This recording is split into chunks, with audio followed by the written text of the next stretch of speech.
आज फायनली ती गोष्ट आली ज्या गोष्टीची आम्ही खूप दिवसापासून वाट बघत होतो। सकाळची सुरुवात मस्त अशी झाली, मस्त जेवण केलं, नंतर मग दुपारच्या वेळेला उसाचा रस घेतला आणि दुपारी मस्त झोपून उठले। संध्याकाळच्या वेळेला छान असा चहा वगैरे घेतला आणि ज्या गोष्टीची वाट बघत होती ती म्हणजे आमच्या गावाकडचे आंबे। तर हे पाडाचे आंबे पाठवलेले होते गावाकडून आईने आणि वडिलांनी।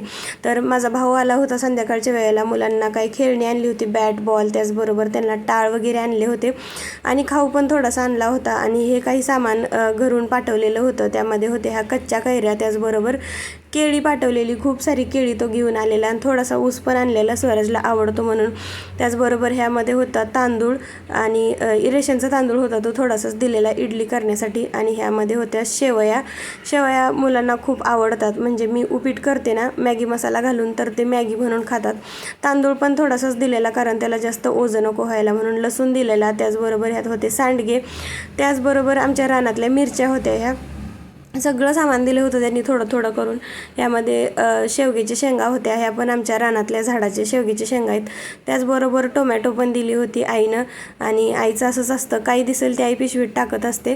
त्याचबरोबर ह्या भेंड्या होत्या, त्या पण आमच्या शेतातल्या होत्या, आणि हा लसूण पण आमच्या शेतातलाच आहे, तर खूप मस्त होता, छान असं काढून ठेवला। आणि हे टाळ जे की मुलांना आणले होते ते पण पाठवले होते। आणि हे होते पाडाचे आंबे, इतके सारे पाडाचे आंबे पाठवलेले होते, अर्धपोतं आंबे होते। त्यामध्ये होते ह्या चिंचा, जे की मी झाड दाखवलं होतं दिवाळीला गेल्यावर, आमच्या दारामध्ये एक चिंचेचे झाड आहे, तर त्याचे ह्या चिंचा होत्या। आणि यामध्ये थोडेसे कांदे पण होते, तर कांदे पण पाठवलेले, तर कांदे पण काढून ठेवले साईडला। आता मी कांदे नको म्हणून सांगितलेले, तरी पण त्यांनी कांदे दिले होते। आणि हे इतके सारे आंबे दिले होते जे की मला पिकायला घालायचे होते, पाडाचे होते, 2 झाडांना पाड लागलेलं, तर त्याचे आंबे दिलेले होते। तर हे सगळं सामान मी काढलं होतं बाहेर, केळी, कैरी, त्याचबरोबर चिंचा आणि खूप सारं सामान होतं, शेवग्याच्या शेंगा हे ते। आणि मला ना खूप जास्त छान वाटत होतं, म्हणजे हा आनंद आहे ना, एखादी शेतकऱ्याची लेकच हा आनंद समजू शकते, आपल्या रानातलं खाण्याचा आनंद काय असतो ना, तर तो शेतकऱ्याच्या लेकीला म्हणजे कळू शकतो।